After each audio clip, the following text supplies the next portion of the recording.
Hi,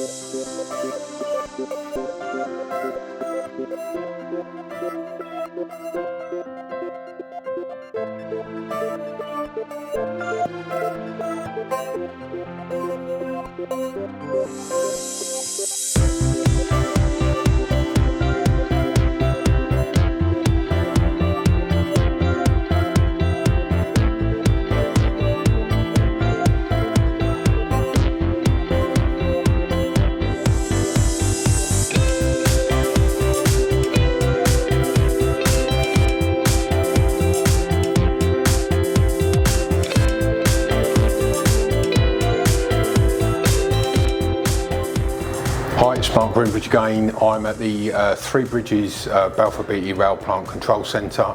I'm just going to go in and talk to some of the controllers and just share, what does a Balfour Beatty Rail Plant Controller do?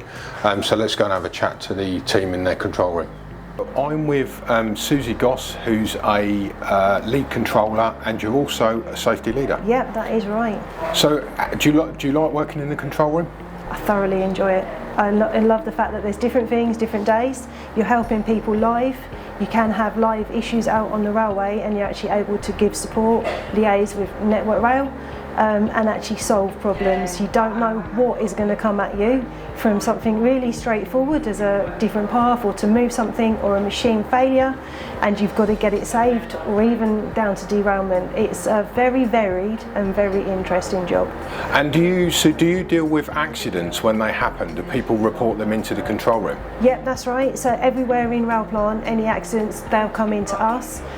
They all put onto the ISMS system. If it is a machine that we look after, like the TGS, the road rail, high speed 1, the spec plant as well, then obviously we deal with that a little bit further. We'll go to level 2s. We might liaise with the customer, SCO, to let them know the situation and be the first port of contact until the level 2 is involved with regard to getting someone safe, making sure the incident controller is aware so that the lines are potentially blocked, and maybe calling emergency services as well.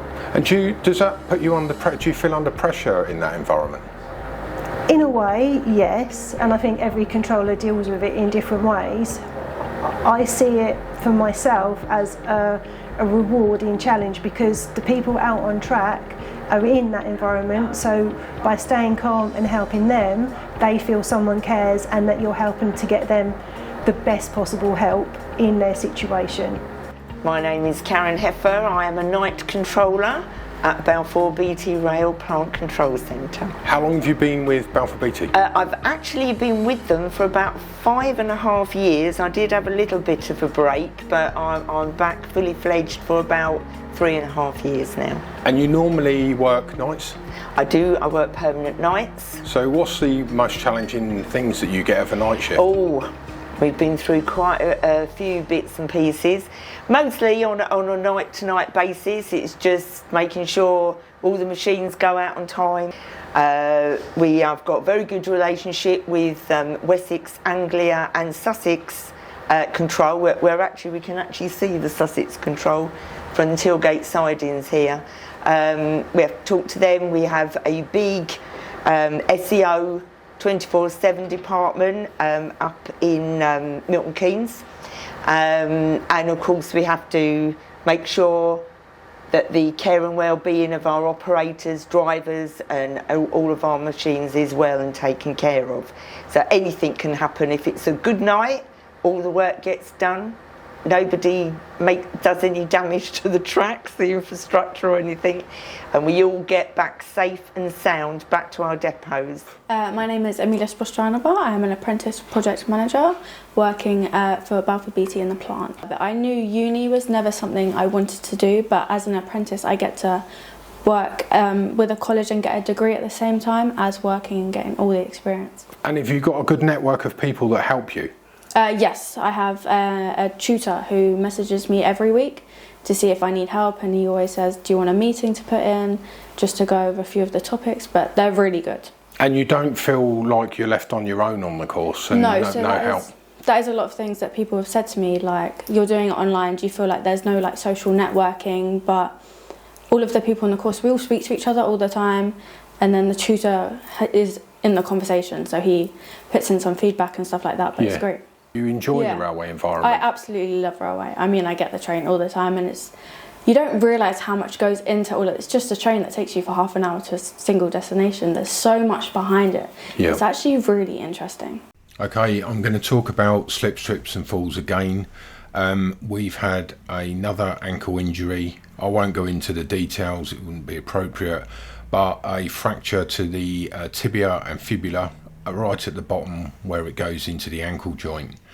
Now, I just want to explain a couple of things. So if you look at this photograph, you'll see the tibia and fibula bones as they go down into the ankle joint. And if I show that on an x-ray, you get an idea of, you know, what's actually going on inside the leg or inside our ankles. Now, if I show you this photograph of a trainer, similar to a shoe, there is no ankle protection.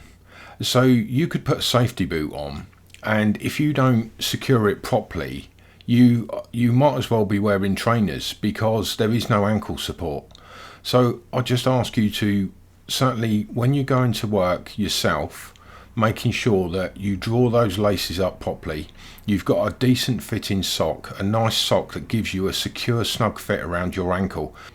Otherwise, you might as well not be wearing a safety boot, which we wouldn't do. So please have conversations in your work groups, and if you see somebody that you think hasn't got appropriate footwear or not fitted correctly, go and have a conversation with them.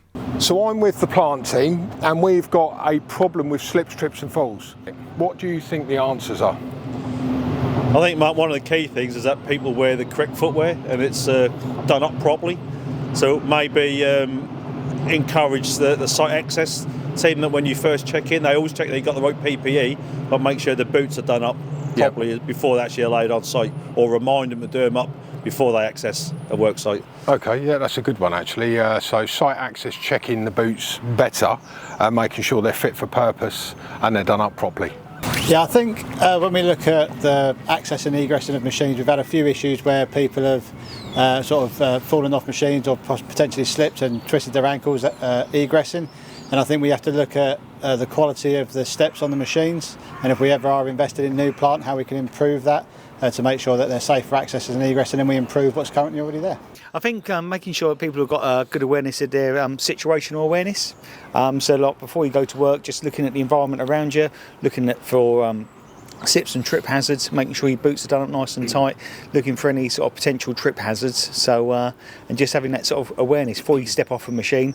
You know, have you got a good footing underneath there? Is there like a pothole? Is there like a speed sign you could scrape your ankle down on? So just having that really good situational awareness and just being prepared for going to work safely. I'm going to reiterate what these guys have said a little bit really, which is I think probably making sure our boots are done up properly. I think that's probably a big key point. I think we're seeing the ankles slip in the boots.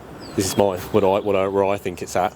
The boots are there, we've got ankle support, but they don't seem to be solving that problem of preventing ankles from getting damaged. So a bit of education about making sure the boots are done up tight before we start shifts. Yep. And I think where we've got a lot of boots that are zip up boots, we've probably got a bit of a history of we leave them at one tightness and just zip them up without going back and making sure they're tight. So yeah, pulling them in nice. I think a bit of an tight. education on that and making sure we are actually checking our boots are fully tight all the way up. Just on the facility side, I think we need to sort of go back to looking at access and egress routes. Have we got a safe access and egress to and from the depot? We can't do a lot about the infrastructure because that is what it is, but ultimately we need to sort of go back and look at our depots and make sure that's there for them. So thanks for watching the video. I hope you found it useful. Remember, it seems really simple. There's lots of things we should be doing. Planning safe walking routes, trying to eliminate the risk using the hierarchy of controls. But at the end of the day, your boot will protect your ankle if it's done up properly.